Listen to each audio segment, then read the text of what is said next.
Arkaye kunnafoni sɛbɛn fɔlɔ min n b'a ta a bɛ lesɔr a b'ale ko fɔ fasiri boloda b'a kɔnɔ u ka bɔ ko 19 160 ani 20 u ka bi tarata don bɔli don a bɛn ni avril kalo tile 5 san 2000 ani san 22 maa min kɛmɛ ka nɔbila boloda jedone jama ale de kɛmɛ ka nɔbila boloda a ko an ka taa o kumana yɔrɔba min bɛ n'ale kɛmɛ ka wanga wasabilo k'o nɔrɔbila conseil national de transition parce que b'a ko u ka sigi min kɔni n'o kan ka kɛ n'a bɛ session d'avril n'a bɛ ale ko fɔ o kumana a sigi kɔni k'a kɛra kunungo fɛn min ye sariya kura minnu bɛ yen olu kɔni n'u kan ka o kumana sɔnnɔ sigi ko o kan ni ka olu latɛmɛ ko baara kɔni a bɛna boli olu kan a dayɛlɛli la fɛn min ye kuma mugu kɔni a taara TNT yɛrɛ ale ɲɛma fɛ Colonel Maliki Diaw parce que b'a ka fɔ la dɔwɛrɛ tɛ ko bɛɛ lajɛlen tɛmɛna Mali kura o kuma min kɔni fɔra fɛn min kɔni ye baara bɛ se ka kɛ ka taa o sira fɛ cogo min na parce que b'a ko a ko fɛn min ye sariya bolo minnu bɛ yen n'i y'a ta k'a lajɛ sariya bolo sira minnu bɛ yen ni sɔnni kan ka sigi olu ka 30 ani kɔ ɲɔgɔnna bɔɲɔgɔnko o kumana olu kɔni o bɛɛ lajɛlen o sɛbɛnfuraw kɔni olu bɛ u bolo sɔnni kan ka sigi olu kan baara in yɛrɛ kan ka kɛ kalo 3 ɲɔgɔnna bɔɲɔgɔnko kɔnɔ n'o bɛ bɛn tile 90 ɲɔgɔnna bɔɲɔgɔnko ma parce que b'a ko n'i y'a ta ni k'a lajɛ o kɔni n'o baaraw bɛ kɛ ani gouvernement baara minnu kɔni bɛ yen n'u bɛ ka olu kɛ u bɛ se ka kɔlɔsili ta ka ɲɛsin olu ma cogo min na i n'a fɔ u yɛrɛ sigi k'u ye o ye ni ko baaraw bɛɛ lajɛlen ka olu bolo da parce que b'a ko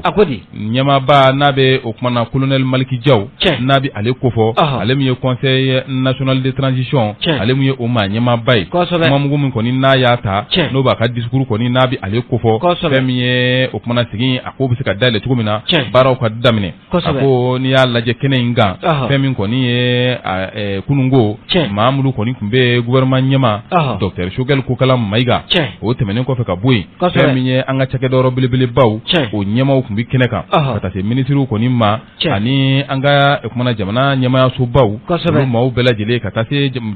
jamana minnu ka lasigidenw bɛ anw fɛ yan olu kɔni olu fana wele bilala olu fana ma o dɔw fana tun bɛ kɛnɛ kan parce que b'a ko nin kɛnɛ in ka taa a dayɛlɛlen Colonel Maliki Diaw k'a kɔni a ka kuma mugu kɔnɔna la a y'a yira sa k'a fɔ ko fɛn min kɔni an bɛ don min na i ko bi a y'a yira k'a fɔ ko fɛn min kɔni ye kabiri janvier kalo tile 9 san 2000 ni san 22 ko fɛn min kɔni ye wulikajɔ o kɔni o kɛra wulikajɔ min kɔni ni o kɛra n'i y'a ta ni ka a lajɛ dɔwɛrɛ tɛ gɛrɛntɛ o taara ka sigi jamana in dala an ka jamana in o gɛrɛntɛ taara ka sigi a dala a kɛra min fɛ o bɛ CEDEAO ale ni UEMOA olu ko fɔ u ye nin gɛrɛntɛ min ta ka sigi an ka jamana in dala Colonel Maliki Diaw a ko a kɛra sariya so kɔni o kɔnɔna la fɛn min kɔni ye ani o kumana adamadenya o kumana a ko kɔni ka ni adamadenya o kumana u lagosili olu bɛɛ lajɛlen a kɛra olu kɔnɔna la fɛn min ye nin ko min kɔni n'a kelen filɛ nin n'i y'a ta k'a lajɛ Maliki Diaw a ko nin kɛra an ka jamana la ka kɛ i n'a fɔ an ka jamana kɔni a y'a damanata ko kɔni ni ka olu de bolo da parce que b'a ka fɔ la Maliki Diaw a ko n'i y'a ta k'a lajɛ o ko min kɔni kɛra ko jamana kɔnɔdenw o kɛra i b'a fɔ ko cɛba kelen ka fara ɲɔgɔn kan fɛn min ye k'o ko in kɔni ni ka a kɔn janvier kalo tile 14 u bɔra ka kɛ jamakulu ye ni ka dɛmɛ kɔni to ta k'o ɲɛsin camancɛ fanga ma k'a yira k'a fɔ ko fɛn min kɔni ye ko min kelen filɛ n'i ko duga bɔ maa ni duga ye maa ye duga su n'i ye duga ye maa su kan i b'a fɔ duga o kumana bɔ anw su kan ko malidenw bɛɛ lajɛlen u ko nin gɛrɛntɛ min talen filɛ ka ɲɛsin nin ɲɛsinna anw de ma u bɔra fɛn min ye k'u ka nisɔngoya yira wa k'a yira k'a fɔ ko cɛba kelenw don k'u ka dɛmɛ k'a bɛ ta ka ɲɛsin camancɛ fanga kɔni o ma a ko jamana kɔnɔdenw y'o baara min kɛ u bɛ fari kɔni u b'a camancɛ fanga fari foni a ka baaraw kɔni o hukumu kɔnɔna la a ko o tɛmɛnen kɔfɛ ka bɔ yen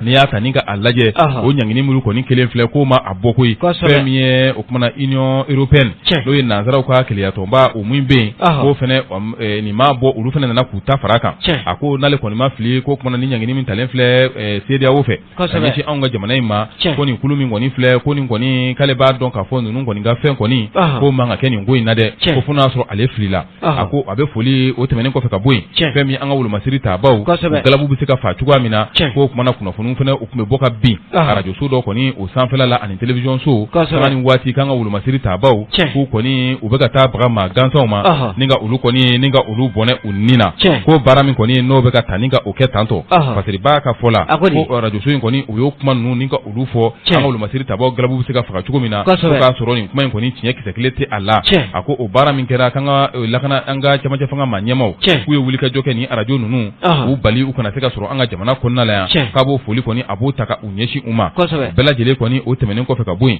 fɛn min ye colonel Maliki Jaw a y'a yira sa k'a fɔ ko n'i ye kow ta ni ka a lajɛ an bɛ don min na i ko bi ko n'i y'a lajɛ fɛn min kɔni ye embargo min kɔni n'a sigira Mali da la ko cɛmancɛ fanga marabaw k'u kɔni u ye wulikajɔ kɔni u y'o baaraw kɔni ka olu bolo da ka sɔrɔ kɔni ka a dayɛlɛ ka taa yɔrɔ wɛrɛ kɔni k'o ɲini an ka commerçants na u bɛ se ka taa minɛn ta cogo min na jamana kɔnɔdenw u kana kɔngɔ u kana minɔgɔ ko baara min kɔni ni o kɛra k'o fana foli ani tani o bɛ ta ka ɲɛsin u ma o sira fɛ parce que b'a ka fɔ la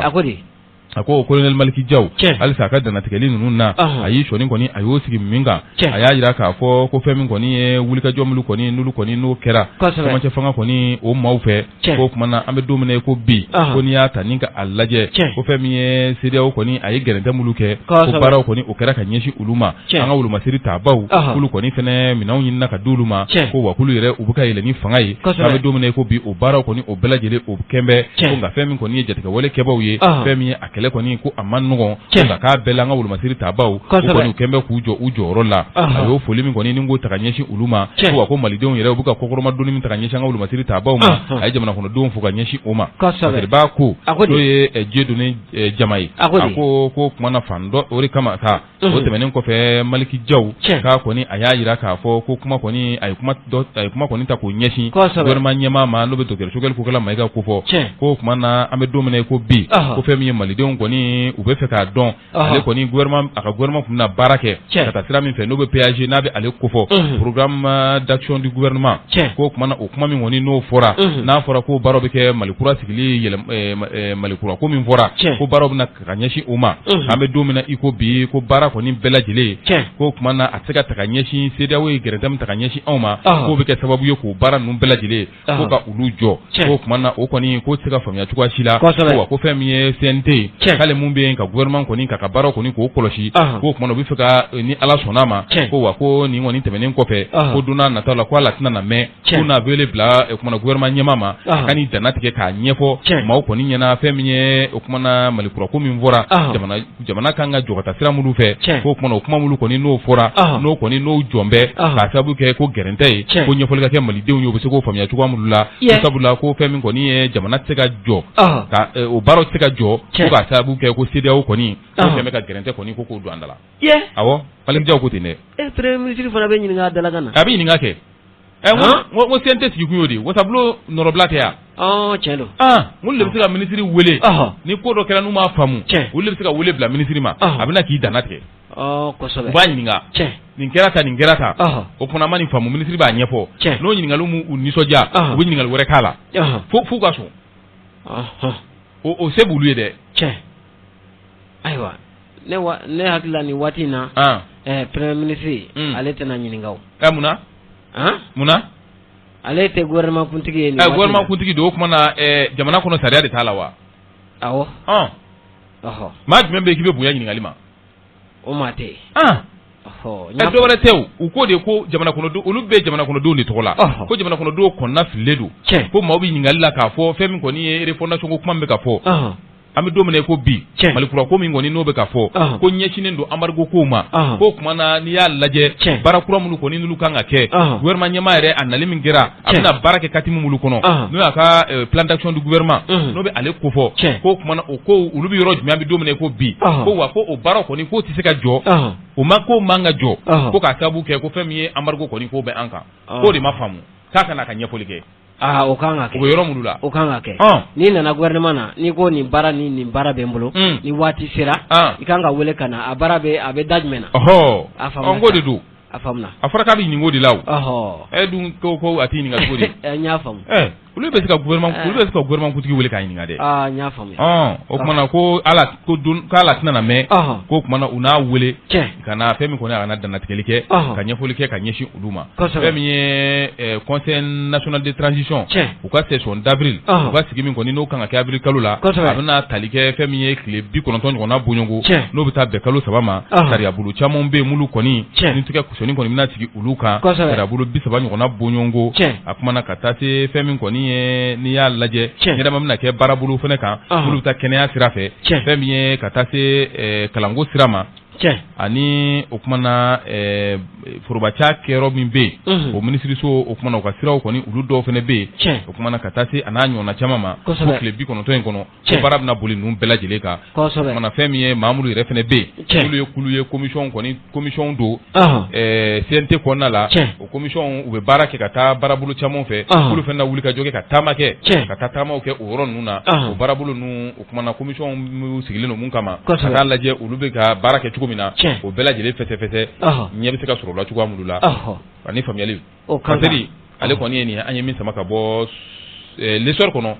fɛn min ye diɲɛ donné jama ale ka nɔbila tɛmɛ don u ka bidon bɔli kosɛbɛ bɛn an b'i fɔ k'i waleɲuman dɔn i ka Kanseri ale kɛ ko ɲuman na kosɛbɛ n'i ye indépendant bila ou bien e tun ye jumɛn bila essor don n'i ye essor bila ne bɛ indépendant ne b'ale sama ka gɛrɛ na min ye u ka bidon bɔli ko 5439 ka bɛn tarata avril kalo tile 5 san 2022 Kanseri kɔni bolo da an b'a kɔnɔ min ye Dawuda Sangare ale ye kalamu su dabaji la ni ka nɔbila kɔni bolo da a ko min ye kiiriko min tun bɛ URD maa ɲɛmaa 2 ni ɲɔgɔn cɛ ni o ye Gwanɲɛ Kulubali ani professeur Salifu Sanogo ko jaabi kɔni bɔra ka bin ko min ye tile 3 dira professeur Salifu Sanogo ma a ka ɲɛmaaya di Gwanɲɛ Kulubali ma tile 3 kɔnɔ kiri tigilama ko tɛ yan o ko tɛ Kanseri b'a ka fɔ la a ko n'i y'a ta k'a lajɛ ko a bɛ waati damadɔ kɔni bɔ ɲɔgɔn sama kɔni bɛ URD ale ɲɛmaaya nɔfɛ min ye professeur Salifu Sanogo ale ka maaw b'u danna ani min ye Gwanɲɛ Kulubali o fana ka maaw b'u danna ni jɛkuluba fila ni kuluba fila URD ale kɔni cira ka kɛ kuluba fila ye bɛɛ lajɛlen kɔni b'a la k'i ka maa kɔni kɔkɔrɔma don min ye waasa i ka maa bɛ se ka ɲɛmaaya sɔrɔ cogoya min na an bɛ se k'a fɔ ko URD waati dɔ la ale kɔni ɲɛmaa 2 kun bɛ a la dɔw k'ulu ka ɲɛmaa ye Gwanɲɛ Kulubali ye dɔw k'u ta ye professeur Sanogo ye o de hukumu kɔnɔna na u ma bɛn ko la u taara ko kɔni di kiiri tigilamaw ma kiiri tigilamaw olu kɔni ye u ka jaabiw bɔ ka bin ka bɛn ni tɛnɛ avril kalo tile 4 san 2022 o tɛ kununko ye wa u kɔni ye jo di Gwanɲɛ Kulubali kɔni ma min ye Sumala Sise ala ma hinɛna na ale ka mandat tɔ 2 min kun tora ye waasa Gwanɲɛ Kulubali ale bɛ se ka o mandat san 2 a bɛ se k'o latimɛ cogoya min na Kanseri ba ni ale ye Dawuda Sangare ale kɔni ye a ko bɛɛ lajɛlen kɔni walawala Kanseri ba ka fɔ la a ko n'i y'a ta k'a lajɛ ko min ye Gwanɲɛ Kulubali ale kɛrɛfɛmaa dɔw kɔni ye kumakan in kɔni bɔ ka bin ko min ye kiiri kɔni dajɛra u la commune 5 ale tribunal kɔni fɛ ko u kɔni ye a fɔ min ye professeur Salifu Sanogo ye k'a ta kununko la ni o ye tɛnɛn ye ka taa bila tile 3 la a kɔni ka URD ɲɛmaaya a ka a bɛɛ lajɛlen kɔni to Gwanɲɛ Kulubali kɔni bolo Kanseri b'a ka fɔ la a ko n'i ye a ta k'a lajɛ ko min ye Gwanɲɛ professeur Salifu Sanogo ko ale n'a ka maaw kɔni ma sɔn nin kɔni ma dɛ ko olu tɛna u ka ko kɔni to ta k'olu bɛ taa u kannabɔ min ye an ka jamana cour d'appel k'u bɛ taa weleli kɛ yen tugun ko waasa u ka se ka a ko tɔ bɛ sɛgɛsɛgɛ k'a lajɛ u ka a sɛbɛn fura k'a larawe ko kura k'a lajɛ waasa olu bɛ se ka jo sɔrɔ cogoya min na ko ni o tɛ k'olu kɔni ma sɔn nin jaabi in kɔni ma Kanseri b'a ka fɔ la a ko min ye olu yɛrɛ tɛgɛ dara sɛbɛn dɔ kɔni kan sɛbɛn min ni a kɔni cira cour d'appel kɔni ma min ye professeur Salifu Sanogo ale ka secrétaire général ni o ye Dawuda Ture ye ko ale de kɔni ye a sɛbɛn kɔni bolonɔ bila k'a jira k'a fɔ ko u bɛ URD ale tɔnden bɛɛ lajɛlen kɔni kɔni ladɔnniya ko jaabi min kɔni dira communiqué tribunal fɛ ka bɛn ni tɛnɛ avril kalo tile 4 san 2022 ye ko o jaabi ninnu kɔni ko olu ma sɔn o jaabiw kɔni ma ko bɛɛ lajɛlen kɔni k'u hakili sigi k'olu bɛna wuli ka jɔ kɔni kɛ k'u ɲɛsin cour d'appel ma waasa u ka taa sigi sɛbɛnfura in kan ka a larawe olu bɛ se ka jo sɔrɔ cogoya min na parce que b'a ka fɔ la a ko u ka sɛbɛnfura in kɔnɔna na u ma dan o fana ma o ko min ye nɔminɛli min kɔni bolo dara k'a ɲɛsin Gwanɲɔn Kulubali ni a ka maaw ma ka sabu kɛ k'u kɔni ye yuruguyurugu dɔw kɔni kɛ ni u kɔni ye pôle économique maaw n'u taara u kana bɔ olu kɔni ma waasa u ka se k'a ko kɔni sɛgɛsɛgɛ ko o nɔminɛli bɛɛ lajɛlen kɔni bɛ sen na parce que b'a ka fɔ la a ko min ye u ka kumakan laban kɛra min ye k'a ɲɛsin URD tɔndenw kɔni ma ko u hakili sigi min ye professeur Saligu Sanogo ni a ka maaw ko u ko URD tɔndenw ma ko bɛɛ lajɛlen k'u hakili sigi ko kunnafoni minnu b'a la ka munumunu dugu kɔnɔna na k'u kana u tulomajɔ o kɔrɔ dɛ ko olu mana min da u tɛgɛ ko o de ye kunnafoni balolenw ye k'u kana maa tɔw kɔni ta kɔni lamɛn parce que b'a ka fɔ la a ko tɔ min mana bɔ a la don n'a nataw la ko u bɛna o lase a lamɛnbaa jɛkulu bɛɛ lajɛlen kɔni tulo kan parce que filɛ nin an y'a bɔ indépendant kɔnɔ u ka bidon bɔli Dawuda Sangare ale ka nɔbila don. Dawuda Sangare o kumana an b'a fo k'i yɛrɛ fo i ka lase kɛko ɲuman na halisa fasiri sɛbɛnw an bɛ tɛmɛ ni a ye parce que sɛbɛn min b'a ta o indépendant kelen ne y'a bila ne b'a Salo ka gɛrɛ na nɔbila kɛn bɛ o kumana maa min fɛ o bɛ YC a bi ale kofɔ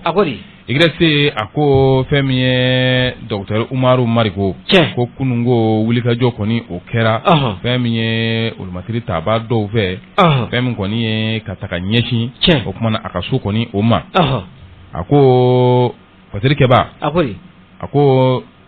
Dr Umaru Marigo n'ale kɔni parti min bɛ n'u ko ma ko Sadi n'o ɲɛma kɔni don kɔni y'a lajɛ ko fɛn min kɔni a ka du k'a bɛɛ lajɛlen k'a laminimina ni o kumana fɛn min ye wulumasiri taabaw ye k'a kɛra tɛnɛndon n'o tun ye kunun ye avril kalo tile 4 san 2022 ni san 22 a ko a kɛra fɛn min ye wulatilew ka don su daminɛninw na a kɛra o waatiw la fasiriba ko ni Mamudu filɛ nin ye ni lakana tigilamaw don k'u kɔni u taara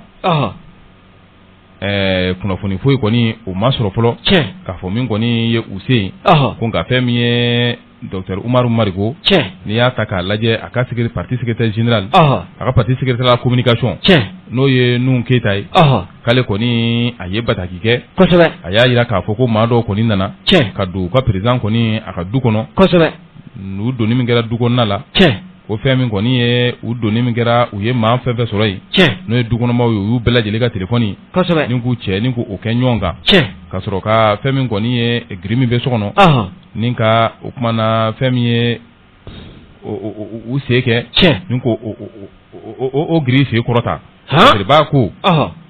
o kɛra waati min na fɛn min kɔni ye kunnafoni min kɔni n'ale y'o bɔ ko binta a ko fɛn min ye Mamudu kɔni don lakana tigilamaw kɔni kulu kɔni don fasiriba ko nka n'i ye jateminɛ kɛ kunnafoni kɔni o ma bɔ ka bin kun jumɛn na Marigo kɔni a bɛ ka ɲini a ko nka hali maa min tɛ misiw min yɔrɔ la ko bɛɛ b'a dɔn jifilɛ kɔni tɛ yen k'a sababu kɛ ko sibiri tɛmɛnen avril kalo tile 2 o tɛmɛnen san 2022 ni san 2022 fɛn min ye Mamudu bɛ n'o kɔni ye fɛɛrɛtɔnw ye digitɔnw mulu kɔni n'olu ka wulikajɔ kɔni bonyana waati min na Général Musa Traoré ale ka fanga kɔni bi dafiri n'o kɛra 26 mars san 1991 ani kelen Mamudu jɔyɔrɔ kɔni bonyana o la fɛn min ye Adama PSG ale de kɔni a ye kɛnɛ sigi ka wele bila maaw ma o maa ninnu kɔni u ka na a ko fɛn min ye an ka jɛmu fanga a san 31 o tɛmɛnen kɔfɛ ka na ka hakili jagabɔ kɛ ani ka mɔnɔbɔ kɛ fɛn mulu kɔni bɛ yen n'olu kɛra cɛnɛmako y'a kɔnɔ ani mulu kɔni bɛ yen kɔni kan ka sigi olu kan halisa ka baara kɛ ni olu ye bɛɛ ka na ka hakilina kɔni ni ka olu fɔ sabula a donni kama fɛn min ye a y'a sɔrɔ maa caman bɛ olu ka dɔn maa caman yɛrɛ fɛnɛ bɛ yen olu baliguyara sisan o kuma olu tun tɛ se ka fɛn fɔ a la jamana kɔnɔdenw hakili bɛ se ka lakunu cogo min na ka taa nin waati ninnu ma a ko o maa ninnu na Dr Umaru Marigo ale y'o cɛbajole dɔ ye k'a sababu kɛ fɛn min ye a y'a sɔrɔ IEM bɛ yen lakɔlidenw ka tɔn o tuma na o secrétaire général la n'o y'a ɲɛmaya ye o kɔni o tun bɛ ale bolo wa jɔyɔrɔ bonyana jɛmu fanga in na kosɛbɛ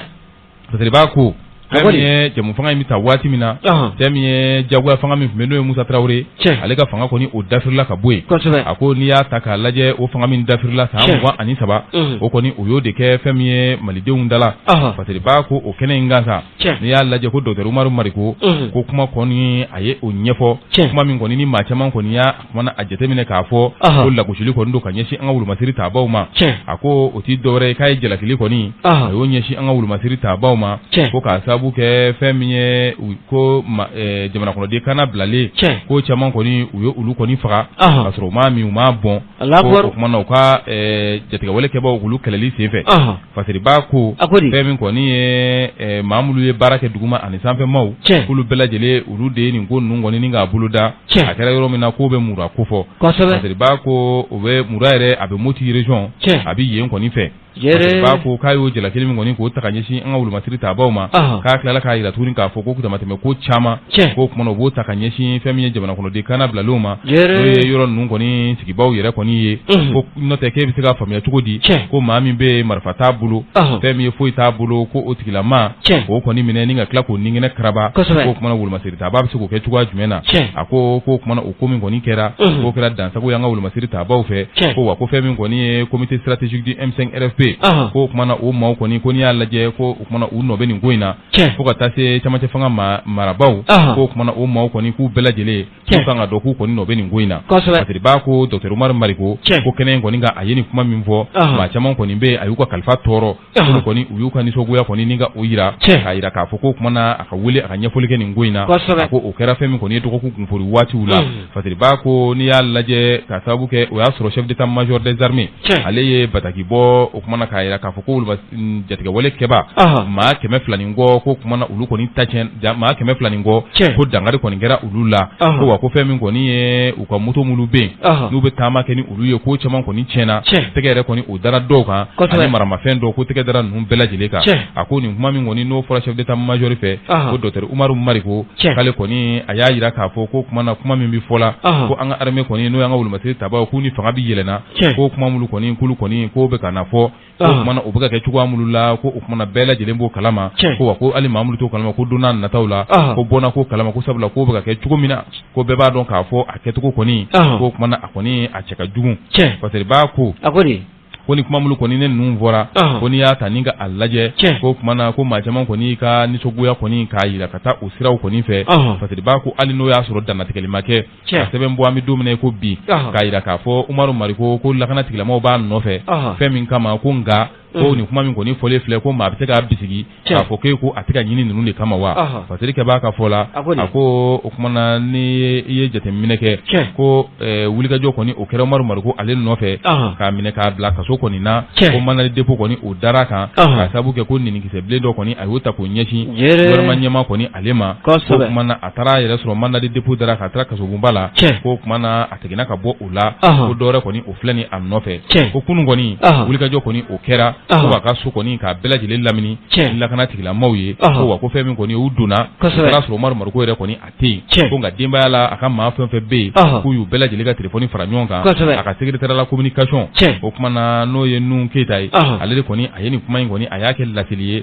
ka kɔni ka a lase terikɛba a ko n'a ko kɔni n'a bɔra min fɛ don n'a nataw la k'o na ɲɛfɔ nka Umaru Mariko a y'a sɔrɔ ale yɛrɛ kɔni a tɛ yen nɔ parce que nin an ye mun bɔ indépendant kɔnɔ u ka bidon bɔli don YC ale ka bila tɛmɛ don bɛn an b'i fɔ k'i waleɲuman dɔn i ka fasiri ale kɛ ko ɲuman na ne indépendant bila ne bɛ reporter ne b'ale sama ka gɛrɛ na u ka bidon bɔli bɔgɔ 491 ka bɛn ni avril kalo tile 5 san 2022 min ye fasiri kɔni bolo danba kɔnɔ fasiri jɛkulu olu de kɔni jɛra ka nɔbila kɔni bolo da a ko min ye an ka jamana dancɛ 3 o tɛ Mali ni Niger ni Burkina dancɛ kofɔ ni o bɛ wele ko zone des 3 frontières ko min ye an ye kunnafoni balolen k'u ye kunnafoni balolen dɔw sɔrɔ ka bɔ an ka wolomasiri tabaw olu ka yɔrɔ ko n'i y'a ta k'a lajɛ ko dancɛ 3 in na ko min ye an ka wolomasiri tabaw k'u ye wulikajɔ kɛ min ye jatigɛwale kɛba maa 137 ka olu kɔni bɔnɛ u ni na ko Menaka tubarikala o ɲana fasari b'a ka fɔ la a ko n'i y'a ta ka lajɛ ko an bɛ waati min na o tɛ sunkalo ko fɔ ko ni maa ninnu fana wulila jatigɛ wale kɛbaw k'u wulila k'u bɛ na u ka balo san walasa ka se k'u ka sunkalo bolo da cogoya min na olu b'u ta la faamaw fana b'u ta la kunnafoni bɛ yen fasari b'a ka fɔ la a ko min ye k'u ye tɛgɛ kɛ maa 300 bɔɲɔgɔnko la u la ni ka olu tɛgɛ kɛ u kɔ ye tabarikala o ɲana balo sanaw ma minɛ yan balo sanaw minɛ kɔngɔ bɛ tɔw fa wula ni mun fana nana k'a bɛna balo sa o fana bɛna an ka faamaw sɔrɔ yen dɔn tɛ tɔcogo la a tɛ tɔtɔ la dɛ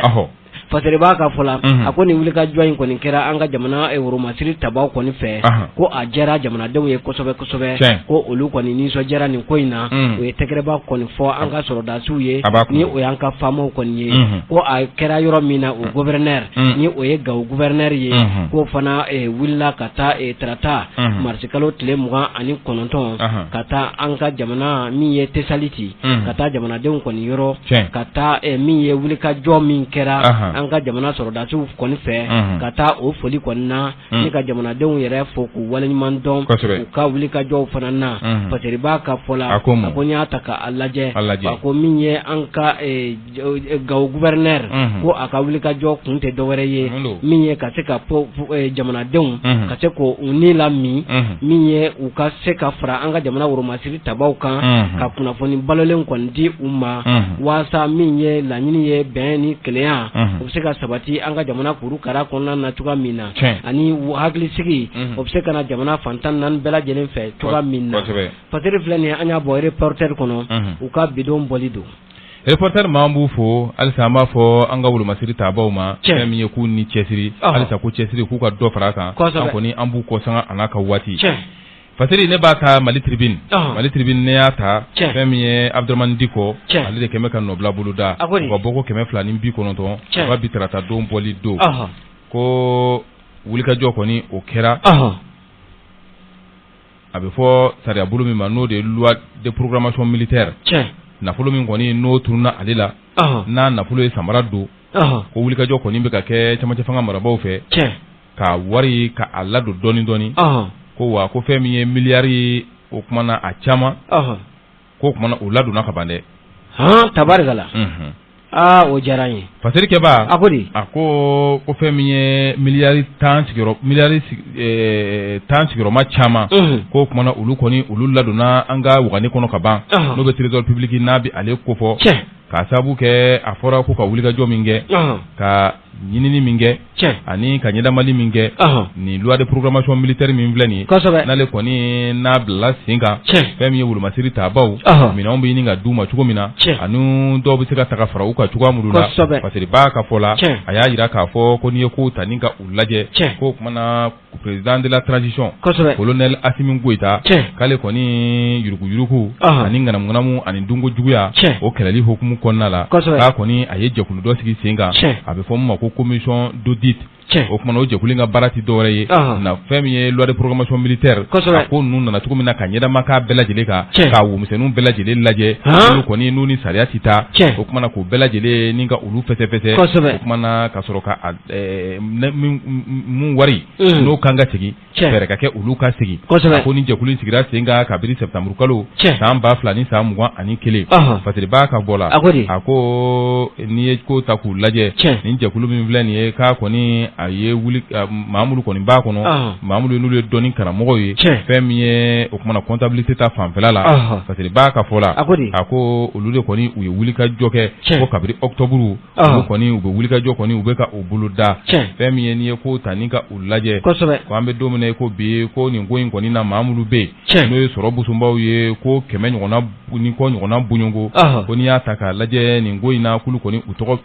u sen bɛ a la o mana tɛmɛ ka bɔ yen ko sɔrɔ busumbaw kɔni olu yɛrɛ kɔni olu dɔrɔn tɛ ko ye fasari b'a ka fɔ la ko n'i y'a ta ni ka a lajɛ procureur min kɔni n'o bɛ minnu bɛ procureur de la république ko fɔ tribunal min bɛ yen n'o bɛ commune 3 tribunal ko fɔ pôle économique ko n'i y'a ta ni ka a lajɛ ko nin sɛbɛn in kɔni na ko fɛn min ye maa wɔɔrɔ kɔni olu kɔni bɛ nin fɛn in fɛnɛ na fɛn min ye n'i y'a ta k'a lajɛ ko a kɔni maa caman bɛ olu kɔni kɔni u ye ko caman kɛ a kɛrɛfɛ olu kɔni sariya kɔni olu ti taa fasiri b'a ka fɔ la a ko o de kama sa fɛn min ye société minnu bɛ yen n'olu bɛ société de prestation de services n'olu bɛ olu kofɔ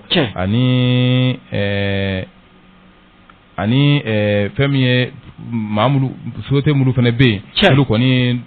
dumunifɛnw n'olu kɔni n'u b'olu feere ka taa se tajiw kɔni ma k'olu bɛɛ lajɛlen n'i y'a lajɛ olu kɔni dɔw bɛɛ lajɛlen ka ko bɛ nin na ko ɲininiw de kɔni nana kɛ ka sɛgɛsɛgɛliw kɛ ka na ko kɔni lajɛ ko maa minnu kɔni bɛ yen n'u kɔni nɔ yera nin ko ninnu na ko fɛn min kɔni ye caman kɔni bɛ yen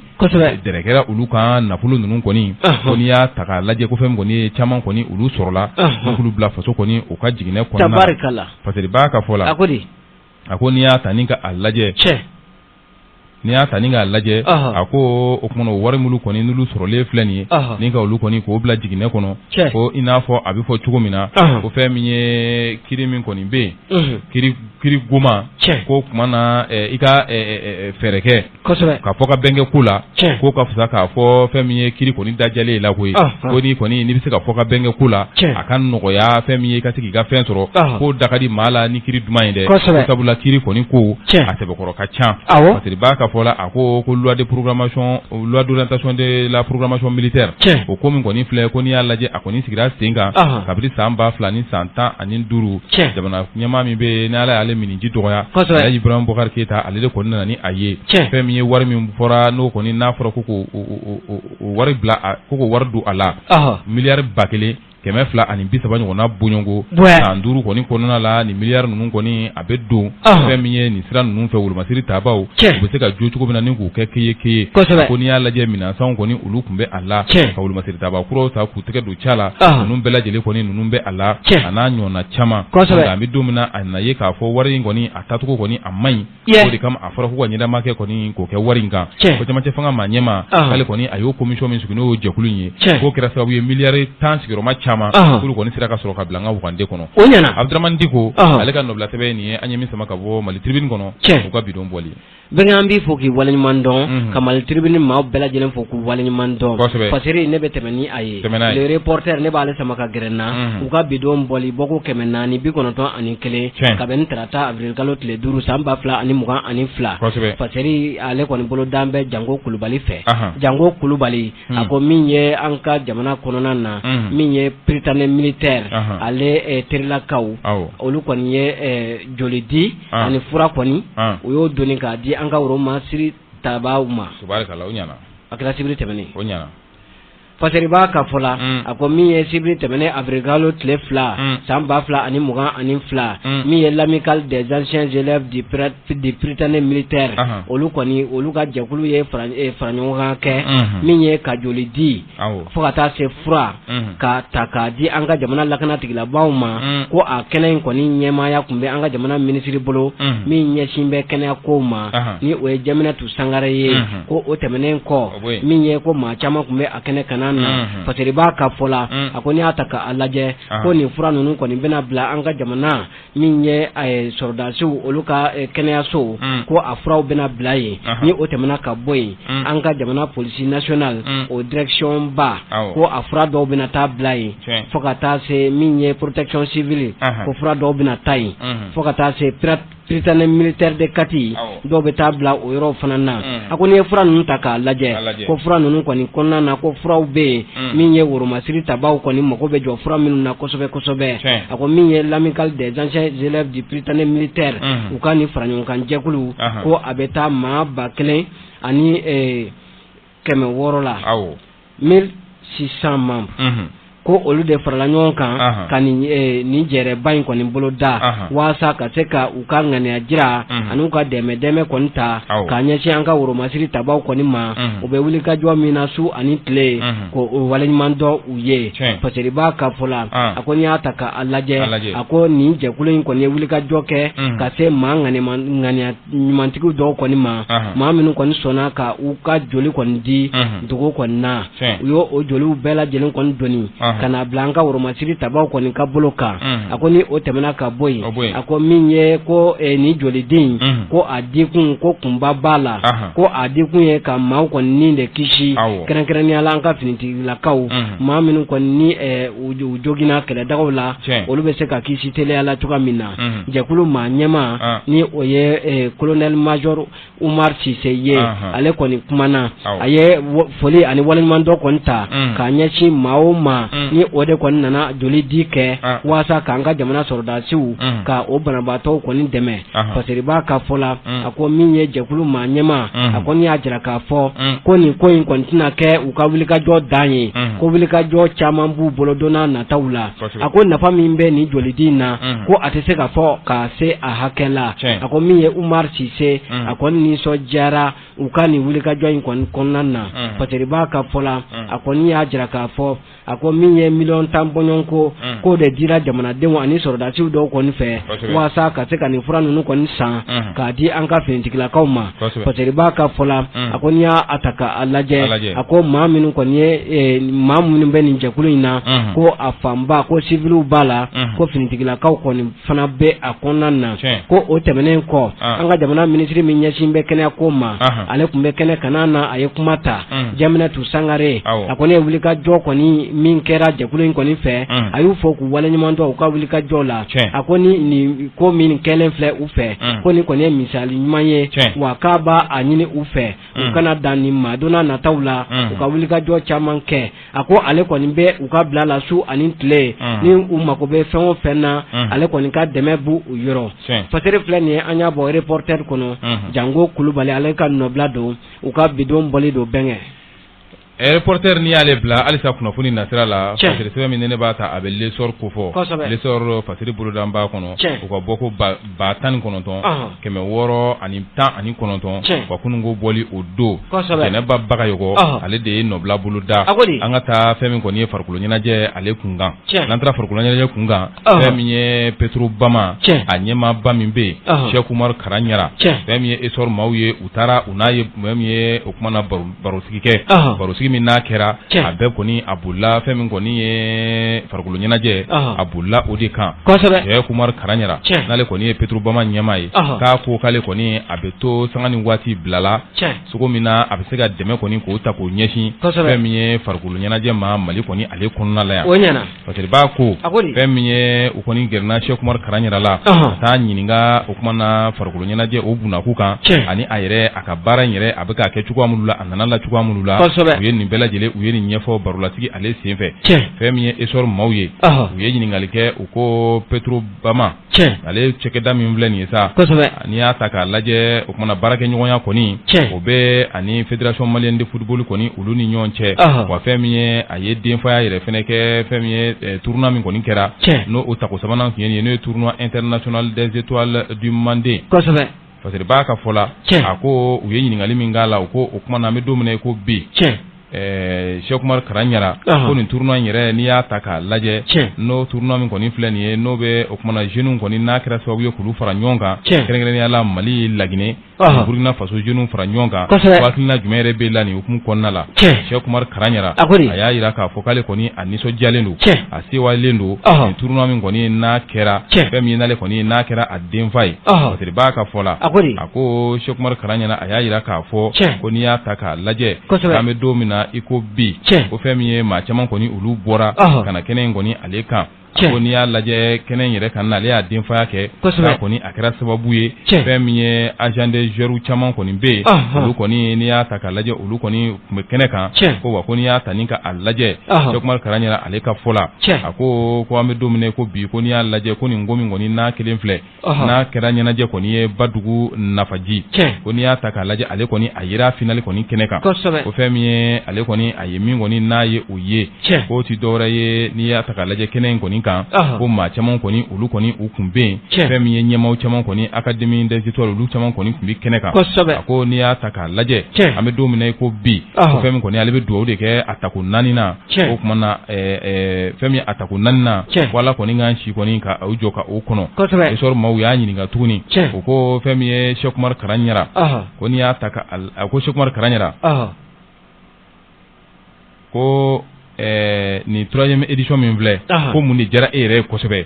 a y'a yira k'a fɔ ko min kɔni ni ale ni ko in kɔni parrainé o jara ale kosɛbɛ ko min yɛrɛ jara ye kosɛbɛ ko fɛn min kɔni ye buguda kɔni minnu bɛ yen n'u bɛ nin yɔrɔ na k'u caman kɔni farala ɲɔgɔn kan ka na nin kɛnɛ in kɔni kan ko fɛn min ye a kɛra sababu ye denmisɛnw kɔni ni ka galabu kɔni k'o don la ka nin kura fiyɛ u la ko nin kɛnɛ in yɛrɛ fɛnɛ k'a kɛra sababu ye denmisɛn dɔw kɔni u sera ka contrat kɔni ni ka olu sɔrɔ parce que b'a ka fɔ la a ko fɛn min ye min yɛrɛ kɔni n'o o jara ye kosɛbɛ ko n'i y'a lajɛ fɛn min kɔni ye cɛkɔrɔba dɔ bɛ yen min si bɛ san 77 ɲɔgɔnna bɔɲɔgɔnko la k'u segintɔ u y'a sɔrɔ u b'a ka nɛgɛso kɔni a sanfɛla la nɛgɛso in tiɲɛnen don ko nɛgɛso in tiɲɛnen kɔni don u ye fɛɛrɛ kɛ ka dɛmɛ kɔni k'a don cɛkɔrɔba in ma a bɛ se ka a seyɔrɔ la cogo min na ni u y'a nɛgɛso bila mobili kɔnɔ ni ka dɛmɛ kɔni ni k'o don a ma ko cɛkɔrɔba in kɔni a ye duwawu caman kɛ u ye ko wa ko cɛkɔrɔba in y'a yira k'a fɔ k'ale kɔni kun nana kɛnɛ in kan fo kuma na ka na ka nisɔndiya kɔni yira ko cɛkɔrɔba in o ye o ko min kɔni kelen filɛ ko kɔni o y'ale bɔ a cogoya la kosɛbɛ ko ni ɲɔgɔnna cɛkɔrɔba o kumana si min kɔni n'o bɛ a la ko ka wuli ka na fɛn min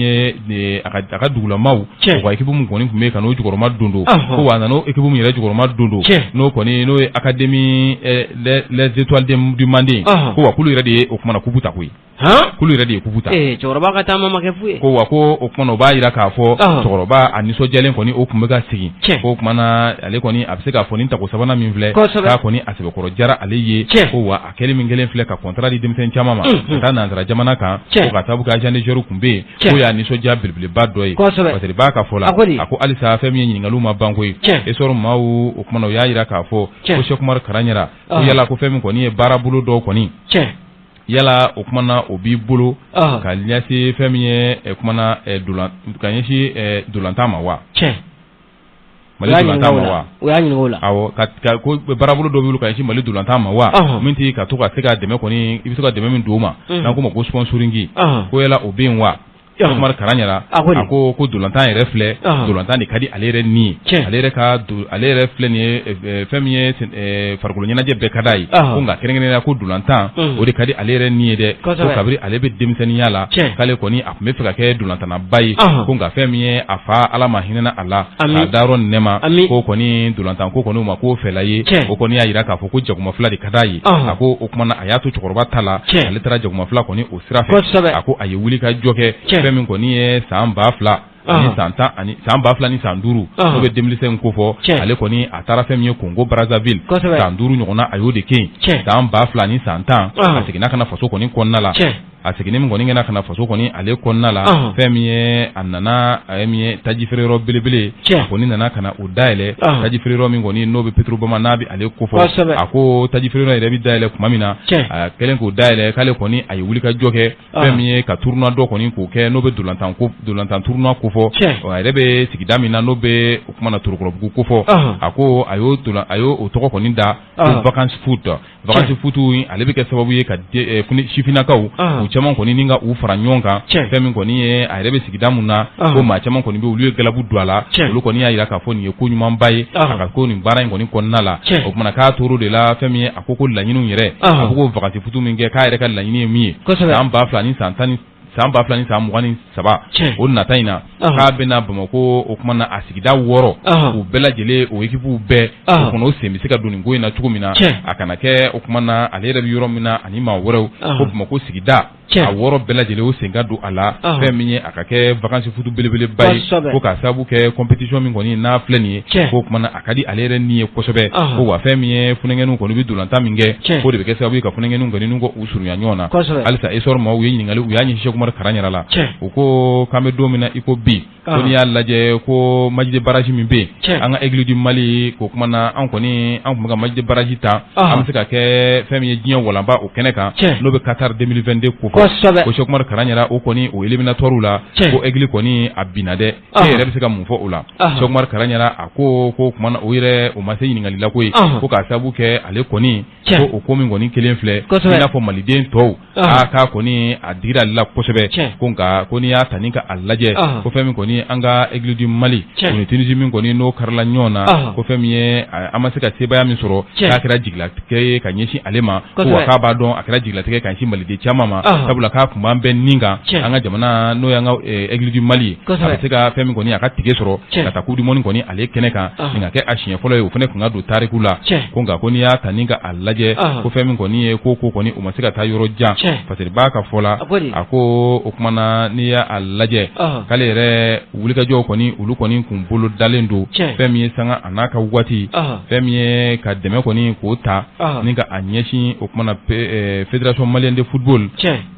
o kumana olu kɔni o maa ninnu ka dɛmɛ kɔni ta ka ɲɛsin an ka Aigle du Mali ma ko nka ko n'i y'a lajɛ ko fɛn min kɔni a mana kɛ cogo cogo kan kɔni an bɔra la tan cogoya la parce que b'a ko fɛn min ye sɔrɔ maaw ye ɲininkali wɛrɛ kɛ u ko Petro Bama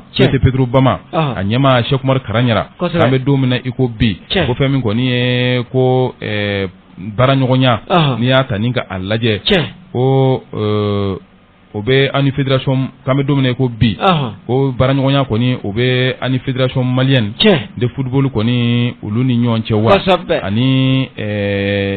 cakɛda wɛrɛw ko baarakɛɲɔgɔnya b'olu ni ɲɔgɔn cɛ balontan kunnaku kan wa Cheikh Oumar Karaniara k'a kɔni y'a jira k'a fɔ k'an bɛ don min na i ko bi ko fɛn min kɔni ye Fédération Malienne de Football ko n'i y'a ta k'a lajɛ k'u kɔni u n'olu dɔrɔn de bɛ ɲɔgɔn bolo fɔlɔ olu de bɛ baarakɛɲɔgɔnya la ko nka k'u sigi b'a kan k'a fɔ don n'a nataw la ni Ala sɔnn'a ma fɛn min kɔni ye u ni maa wɛrɛw kɔni olu na baara kɛ ɲɔgɔn fɛ nka k'an bɛ don min na ko bi ko fɛn min ye Fédération Malienne de Football ko baara ɲɔgɔnya kɔni o bɛ u ni olu de ni ɲɔgɔn cɛ Jɛnɛba Bagayogo ale ka nɔbila sɛbɛn nin ye an ye min sɛbɛn ka bɔ essor kɔnɔ ka kununko bɔli don bɛɛ an b'i fɔ k'i waleɲuman dɔn i ka laseli ale kɛ ko ɲuman na tolantan ni a ka di maa nin ye hali n'a y'a sɔrɔ i bɛ baara wɛrɛ la i tɛ se ka ɲinɛ a kɔ dɛ kosɛbɛ sinon ni PDG ba in hali sisan a ma ɲinɛ tolantan kɔ ko tolantan de tun ka d'ale dɛ ja tolantan kɔrɔ tolantana kɔrɔ don tolantana kɔrɔ kun don ko cɛkɔrɔba de ma sɔn k'ale ka jɔkɔrɔmɛ kɔni tolantan i ma n'o fɔ kɔni ka bazin feere to yen ok i bɛ taa bazin feere kɛ fɔlɔ dɛ hali i bɛ taa dolantan i b'a sɔrɔ i b'a k'i sen fɛ ayi hali n'i ye olu dolantana ba ye a b'a f'i ye k'a ye bazin dɔ feere fɔlɔ k'a tun bɛ bazin feere kɛ n'o a ka kɛ dolantana ba ye kɔni kosɛbɛ Fadiri an bɛ tɛmɛ n'a ye min ye l'essor ne bɛ ale sama ka gɛrɛ na u ka bi dɔn bɔlen don bɔ ko 19 620 ka bɛn ni tarata mars kalo avril kalo tile 5 san 2022 Fadiri kɔni bolo da an b'a kɔnɔ min ye Amadu Gengere ale kɔni ye kalamu su dabaji la ne ka nɔbila kɔni bolo da a ko min ye an ka jamana gouvernement ko ani jagokɛlaw ye ɲɔgɔn ye ka bɛn ko la waasa fɛnw sɔngɔ bɛ jigin cogoya min na u ye ɲɔgɔn ye aw kɔni u cuuru dɛ kunun ko u ye ɲɔgɔn ye u ka n'u cun tuguni dɛ ko bɛnn'a kan ko dɔgɔkun nata ko dɔgɔkun nataw la fɛnw sɔngɔ bɛ jigin fo dɔgɔkun nata o ma se ka kɛra kuru kan ko la situation sera réévaluée dans les semaines à venir dans les semaines à venir dɔgɔkun nataw kungolo daminɛna koyi a kɔni daminɛna Fadiri b'a ka fɔ la a ko min ye ko n'i y'a ta k'a lajɛ ko a baara kɔni a bɛna daminɛ kabini bi ko k'a ta bi la ko min ye buru kɔni ko buru bɛ bɔ buru bɛ kɛ 54 ye k'a sɔrɔ a kun ma kɛ 60 ya o don ko u ye dɔ bɔ a la u ye dɔrɔmɛ 6 bɔ a la a kɛra 54 ye o bɛ daminɛ tuma jumɛn bi n'i taara boulangerie la bi 54 don dɛ ale dun y'a ta 60 bi dɛ a sɛbɛnnen filɛ à partir d'aujourd'hui mais n'i y'a ta boulangerie la 54 an b'a sɔrɔ sɔngɔ min na an mago b'o de la o a tɛna feere an ma 60 ne mago b'o de la koyi Fadiri b'a ka fɔ la a ko min ye ko buru kɔni ko a bɛ daminɛ bi dɔrɔmɛ 54 ko kɔrɔlen ko a kun ye dɔrɔmɛ 50 ye nka ko ka waati n'a cogoya kama ko a bɛ kɛ 54 ye dɔrɔmɛ 4 ale farala o kan Fadiri b'a ka fɔ la a ko n'i y'a ta k'a lajɛ a ko min ye kununko ko a ɲɔgɔn ye kɔni sen fɛ an ka jamana minisiri min ɲɛsin bɛ jago kɔɲɛw ma ni o ye Mohamed ye ko ale tun bɛ ɲɔgɔn ye ɲɛmaaya la ni o tɛmɛna ka bɔ yen DCCC ɲɛmaa ni o ye Bukadari Dunbiya ye ko ale fana tun bɛ kɛnɛ ɲɛmaaya la ka fara ale kan commerçant baw bɛɛ lajɛlen tun bɛ kɛnɛ ɲɛmaaya la u bɛɛ lajɛlen kɔni farala ɲɔgɔn kan ni ka ni hakilinaw kɔni ta a bɛ se ka nɔgɔya jamanadenw ma cogoya min na Fadiri b'a ka fɔ la a ko n'i y'a ta k'a lajɛ lajɛ a ko min ye buru tɛmɛnen kɔ ko min ye malo Brésil non parfumé ko ale tɔni ko o bɛ kɛ 76 ye ko n'i y'o ta k'a lajɛ ko kilo ko o ye dɔrɔmɛ 70 ye Fateriba ka fɔ la a ko min ye sukaro min bɛ sɛnɛ an fɛ yan ni o ye Mali sukaro ye ko o kɔni bɛna o bɔrɔ bɛna 4600 la ko o kilo o ye 100 bɔɲɔgɔnko ye Fateriba ka fɔ la ko ali bina ka bi ko min ye sukaro min bɛ bɔ jamana kɔ kan ni o ye sukaro importé ye ko o bɔrɔ bɛ taa bila 5500 la ko ni o kilo ta k'a lajɛ ko o ye 120 ye ko min ye tulu 20 litres ko o fana bɛna min bɛ bɔ an fɛ yan Mali tulu ko o bɛ na 4000 bɔɲɔgɔnko la ko ni ye o litiri ta ko ye 200 bɔɲɔgɔnko ye Fateriba ka fɔ la a ko n'i y'a ta k'a lajɛ ko min ye tulu min bɛ bɔ jamana kɔ kan ka don an fɛ yan ko bɛ na 4400 na ko bɛ na 4400 na ko n'i y'a ta k'a lajɛ ko o litiri bɛ taa 240 na. Fateriba ka fɔ la a ko n'i y'a ta k'a lajɛ a ko min ye farni bɔrɔ ko o bɛ bɔ 4400 na ka taa 5000 la 4400 kɛmɛ wɔɔrɔ fara o kan 5000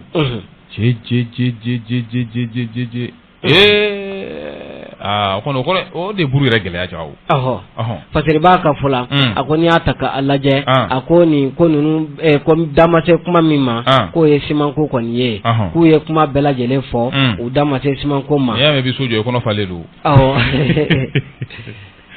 ko ka d'a kan maa minnu ɲɛsin bɛ simanko yɛrɛ ma k'olu tun ma kɛnɛ sɔrɔ ko don n'a nataw la olu ka piriko da na se o kɔni ma Fateriba ka fɔ la a ko n'i y'a ta k'a lajɛ a ko min ye an ka jamana jagoko minisiri ko ale tun bɛ kɛnɛ kanan na ale kɔni ye kuma ta a ko min ye alikama ko dɔ farala alikama de kan diɲɛ kurukara kɔnɔna na k'o de sabula dɔ farala farni ale fana sɔngɔ kan k'o de hukumu kɔnɔna na an ka ɲɔgɔn nɛmɛ nin cogo la waasa sunkalo ale ɲuman bɛ tɛmɛ an kunna cogoya min na ko ni sa bɔra ka bere min to i bolo k'i b'a fa ni o bere de ye ni bere t'i bolo i bɛ senfa biribiri i b'o bolo da bere t'anw bolo koyi bere dɔ bɛ yen sɔngɔ bɛ ka yɛlɛ cogo min na sisan foyi t'anw bolo tuguni bere dɔ bɛ yen kulebile a bɛ yɔrɔ min na a t'anw bɛrɛ la kuma tɛ dɔ faralen a kan bere dɔɔnin b'an bolo a fɔ minisiri ye ko ni sa bɔra ka bere min to i bolo ko bere t'anw bolo yɛrɛ Fateriba ka fɔ la a ko n'i y'a ta k'a lajɛ a ko farni kɔni bɔlen 4400 na ka taa 5000 la ko maa si de se tɛ o la k'o kɛra diɲɛ kurukara de kɔnɔna na Fateriba ka fɔ la a ko n'i ye a ta k'a lajɛ a ko min ye buru ko buru feerelaw yɛrɛ kun ko u y'u jɔ kaki k'u tɛ tɛmɛ 55 kan 55 kan nka ko min ye jamana ɲɛmaw u kɔni kumana u fɛ ko min ye dasi kelen k'u jɛna u kɔ dɔrɔmɛ kelen u y'o bila ka bɔ a la Fateriba ka fɔ la a ko n'i y'a ta k'a lajɛ ko nin balo ninnu kɔni ko an bɛna ɲɔgɔn nɛmɛ waasa waati gɛlɛn o bɛ se ka latɛmɛ an kunna sunkalo kɔnɔna na cogoya min na don n'a nataw la ni sunkalo tɛmɛna sigi wɛrɛ bɛ kɛ fɛɛrɛ ni dabali min bɛ tigɛ waasa balo bɛ se ka jigin bugɛ an ka jamana kurukara kɔnɔna na cogoya min na Fateri filɛ nin ye an y'a bɔ lesɔri kɔnɔ u ka bidon bɔli don Amadu Gengere ale ka fasɛri don bɛnkɛ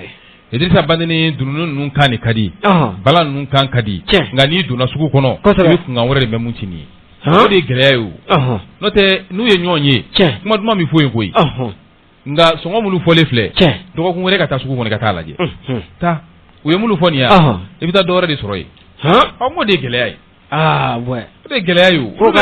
olu bɛ min fɔ kɛnɛ kan ani min bɛ dugu la olu bɛ mun fɔ maaw ɲɛna ani n'i taara sugu kɔnɔ i bɛ mun sɔrɔ yen dɛ o de tɛ kelen ye o man kan o dun de bɛ maa lamuruti ala ka f'i ye k'a sɔngɔ ka gɛlɛn i ka taa sɔrɔ yen nɔ o ka fisa ka f'i ye k'a nɔgɔyara i ka taa i ka f'i jigi kɔ nin bɛɛ sɔngɔ bɛ ka fɔ ta ale ye tulu min fɔ k'o bɛ bɔ yan fɛ tulu in bɛ ka feere 5000 4000 ani 5000 ni 200 de la 26000 o ye mun bɔ kɔkan ka na Mali ta in tiɲɛ la m'o ɲininkali kɛ mais n'a fɔra ko e m'a fɔ sa k'a fɔ ko 400 ani 800 awɔ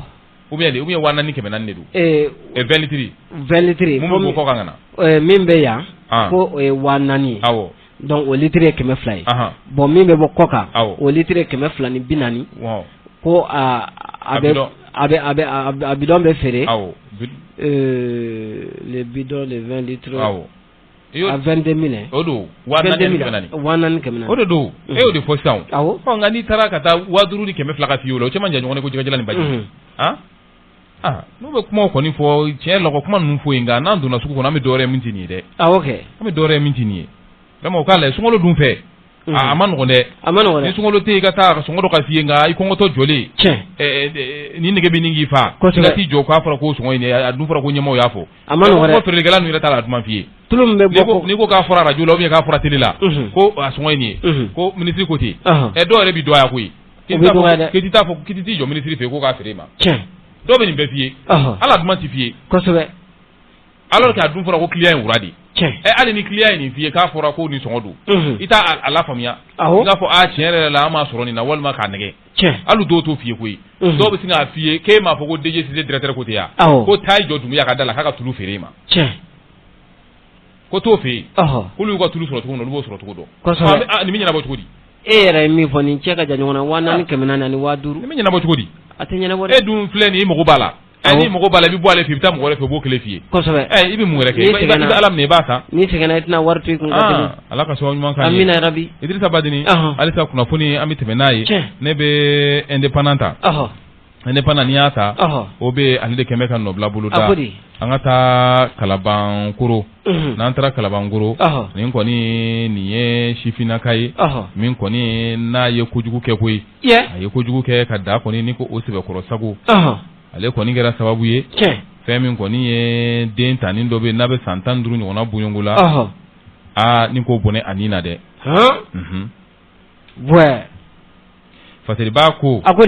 ko kunnafoni minnu kɔni n'olu sɔrɔla nin ko in a kɛra Kalabankoro nin ye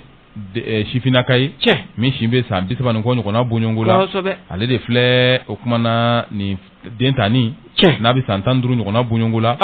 k'a bɔnna nin na o kumana a sɔrɔla mun fɛ fɛn min ye an b'a f'i ɲɛna nin ye kabako ye koyi a ye mun kɛ jala ta fan fɛ Allahu akubaru nin kuma ninnu yɛrɛ lakale man di Allahu akubaru ala Idrissa Badini fɛn min ye kunnafoni an b'a ta ɲɛfɛ limanajɔnw hakili bɛ a tɔ dafa kosɛbɛ a ko fɛn min ye nin sifinnaka min filɛ nin musolaka min filɛ nin komasina ninnu n'o ye kafoɲɔgɔnya ye o de tun bɛ tɛmɛ u ni ɲɔgɔn cɛ ka kɔrɔ k'a sababu kɛ fasirikɛ b'a ka fɔ la a ko u ye kunnafoni balolen min sɔrɔ n yɛrɛ a tɔgɔ LM ale kɔni ye maa ye fɛn min ye a bɛ kalo damadama kɔni bɔ fɛn min ye nin ɲɛmɔgɔya o bɛ ani nin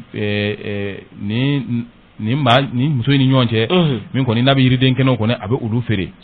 fasiriba ko dɔgɔkun tɛmɛnen LM ale kɔni a ye wulikajɔ kɛ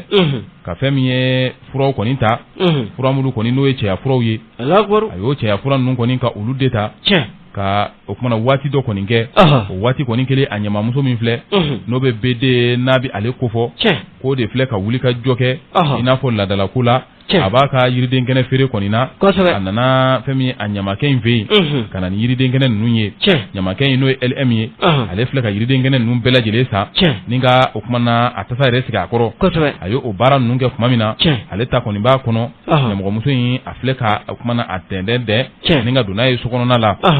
fasiriba ka fɔ la a ko a y'o baara min kɔni ni k'o kɛ ka don n'a ye bon kɔnɔna la fɛn min ye kafoɲɔgɔnya kɔni o de nana tɛmɛ u ni ɲɔgɔn cɛ fɛn min ye a bɛ kɛ ka tɛmɛ a bɛ kɛ kɔrɔlen cogoya min na fɛn min ye LM ye ale kɔni a kun kɛn bɛ ka fura min ta cɛya furaw don ale kɔni a tɛmɛna a dan kan fɛn min ye o kumana tɛmɛ dan kan o kɔni o mana kɛ diɲɛ ko o ko la fɛn bɛɛ lajɛlen a ka ɲi hakɛ la o kumana musolaka in kɔni k'a nana yirala waati dɔ la k'a fɔ ko ale kɔni a kɔn sɛbɛkɔrɔ sɛgɛnna a tɛ se a ko kɔrɔ tuguni LM de filɛ filɛ o benata bede no kɔni no ye den tani ye a yɛrɛ si bɛ san 15 ɲɔgɔnna bonyongo la halisa ale yɛrɛ kɔni fɛn min kɔni a ye fura min ta fura in kɔni a ɲamaw bɛ a nɔfɛ a filɛ ka den in lajɛ halisa fɛn min ye a ko k'a sɛgɛnna o benata a ma to yen koyi kɔni a filɛ ka den in ta ni minɛ ten o fɛnɛ ala minɛ se t'o ye tuguni o y'i yɛrɛ to a bolo a kɔni min bɛ fɛ ka min kɛ a y'o kɛ o kuma na ale bɛna bɔ min kalama tuma min na a nana ye den yɛrɛ kɔni a tɛ ka bɔ a tugu la tuguni koyi jaja den ta ni a diɲɛ to a diɲɛ to nin kɛra k'ale mun bɛ maa bila nasa o kuma na ale de ye wuli ka jɔ kɛ Idirisa Badini fɛn min ye k'a bɛna den in kɔni k'a lawuli a ma se ka den in lawuli o kɔni o ye yan to a nana ye kuma min na o kuma na fura kɔni fɛnw nana bɔ a ɲɛ la a nana ye k'a fɔ nin kɔni nin tɛ yan tuguni koyi a filɛ ka mun de kɛ ka wuli ka jɔ kɔni k'o bolo da ni ka yɔrɔ dɔ kɔni ɲini ɲamamuso ye ni ka dingɛ sen k'a su kɔni k'o don yen a yɛrɛ fɛ yen awɔ ka su in don yen o kuma na kelen ka su in don yen fasiri b'a ka fɔ la a ko a terila ka dɔ kɔni bɛ yen a filɛ ka wuli ka jɔ kɛ sabula o kuma na n'i ye maa fa a ɲama t'i to koyi a fara sira o sira fɛ a filɛ ka wuli ka jɔ kɛ ka taa ko in kɔni LM a taara ka taa ko in kɔni k'a ɲɛfɔ terilaka in kɔni ye o kɔni filɛ o sɔnni nana janya ko dɔ kɔni a dɔ ɲɛfɔra a bɛɛ ma se ka ɲɛfɔ o filɛ o kuma na ka na nɛgɛcogo bɛɛ la fo a nana don ko yɛrɛ bɛɛ kɔnɔ ko yɛrɛ kɛra cogo min na k'a bɛɛ lajɛlen ɲɛfɔ k'a bɛɛ walawala a y'o kɛ cogo min na a y'o kɛ waati min na o fɛnɛ a kana sɔn min k'a fɔ ko fɛn yɛrɛ b'ale kɔnɔ o de filɛ ka wuli ka jɔ kɛ fɛn min ye ka taa brigade territoriale de la gendarmerie Kalabankoro tɔgɔ la ka wuli ka jɔ kɛ ka taa olu yɔrɔ ka taa kunnafoni kɔni k'a da olu tulo kan o yɔrɔ bɛɛ lajɛlen na fɛn min ye major Ibrahima Sanu ale kɔni filɛ k'a ka cɛdenw kɔni k'u lawuli u taara kɛnɛ in kan fɛn min kɔni ye ka t'u ɲɛ kɔni ka taa da o kuma na a y'a fɔ ko a ye su don yɔrɔ min na fɛn min ye terikɛ in filɛ ka t'o yɔrɔ bɛɛ lajɛlen yira o yiralen kɔfɛ u filɛ ka dingɛ kɔni se ka fɛn min ye ka se k'a dɔn k'a fɔ ko o kuma na min fɔra tiɲɛ don u ye o kuma na den k'a su labɔ su in bɛ bɔ tuma min na o y'a sɔrɔ a bɛ tiɲɛni bolo kan o kuma na a kun tɛ se ka taa kaburudon na tuguni u filɛ ka dingɛ wɛrɛ kɔni ni ka o sen fɛn min ye ka su in kɔni ni ka a don yen kɔnɔna la parce que b'a ko LM o kuma na ale kɔni tɛgɛ dar'a kan a kɔni a ye jɔnŋɔla fɔ a y'a bɛɛ lajɛlen a y'a tigɛ wɔrɔ k'a da gendarme kɔni olu tɛgɛ olu filɛ k'a fɔ o kuma na anw tɛ sariya tigiw ye tigilamaw ye olu taara n'a ye fɛn min ye commune 5 o tribunal maaw olu kɔni fɛ yen o kuma na kiiri tigilamaw olu kɔni olu ye mandat dépôtlama olu y'o d'a kan k'a bila ka taa kasobonba kɔni o la a ka t'i nɔngɔmata yen yan'a ka kiiri don kɔni o cɛ fasiri ale ye nin ye an ye min bɔ indépendant kɔnɔ o bɛ yen ale ka nɔbila sɛbɛn don u ka bidon bɔli bɛnkɛ an b'i fɔ k'i waleɲuman dɔn nin wale cɛjugu ninnu a yɛrɛ fɔ man di da la n bɛ nin bila tan koyi kunnafoni dɔw kɔni bɛ yen an b'a fɔ de maaw k'a dɔn min bɛ yen n'o tɛ nɛgɛnu kɔni ka nin cɛyafurata ninnu ne kɔni ne ma foyi de faamuya la wallahi wa i b'a mɛn kuma bɛɛ de ko dɔ de ye nin baara nin ninnu ta k'a damatɛmɛ ka taa ko masina ninnu kɔni ka ninnu kɛ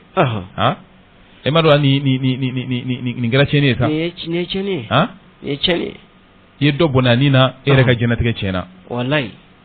ala ka sababu ɲuman k'a ye amina rabi Idirisa Badini o kuma na nin bɛ dansigi bi laseliw la an bɛ bi ta an b'a bila yan waati sɛbɛkɔrɔ kuruna tɔti kɔlɔkɔlɔ la ɲɛmaaso Ama Sangare ka taa se Modibo Dunbiya ma nɛgɛw kɛrɛfɛ Sɔrɔle Zina Amanu Saliyati Bayangara ambassadeur nɛgɛw kun b'ale bolo kumaso kɔnɔ Idirisa Badini ka taa se ne Ibrahima Traoré ma kunnafoni a bɛ se k'a sɔrɔ bɔlɔlɔ sanfɛ an ka page Facebook radio Bɛnkan 87.1 walima www.maliweb.net o kumana sunkalo kɔnɔna la seginkan kɔni o tɛna na k'a kan an b'o hakɛto ɲini kɛ ka ɲɛsin lamɛnjɛlɛjɛkulu bɛɛ lajɛlen ma ani cɛ ka kulomajɔ la hakɛto bɛ nin kan